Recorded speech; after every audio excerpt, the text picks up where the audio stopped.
Les aventures de Sherlock Holmes, d'après Sir Arthur Conan Doyle. La crinière du lion.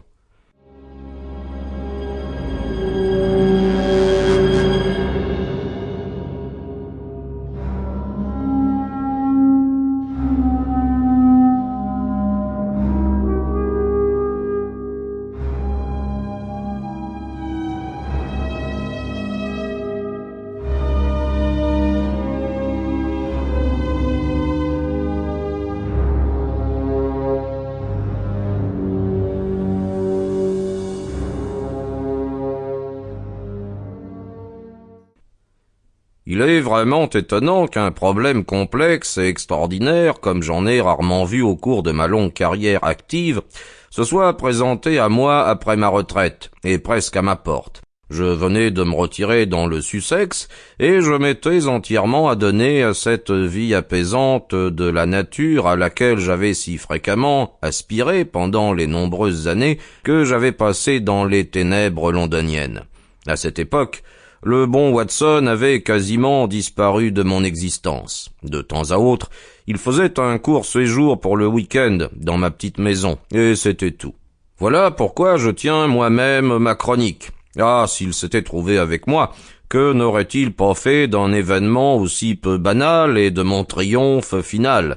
Hélas, il faut que je raconte mon histoire à mon humble manière. Mes phrases malhabiles correspondent à mes étapes sur la route difficile qui s'allongea devant moi quand j'entrepris d'élucider le mystère de la crinière du lion.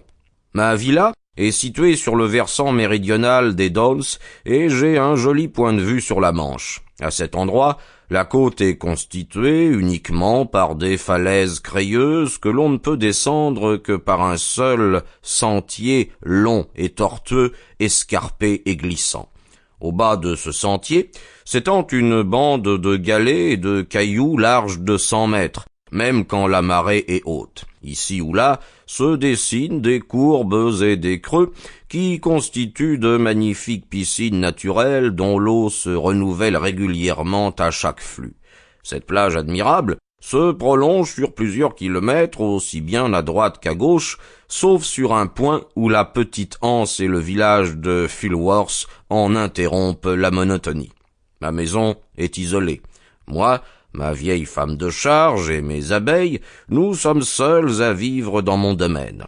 À 800 mètres, toutefois, se dresse le collège bien connu de Harold Stackhurst, les Pignons. C'est une grande propriété où sont réunis une vingtaine de jeunes garçons qui se... Sample complete. Ready to continue?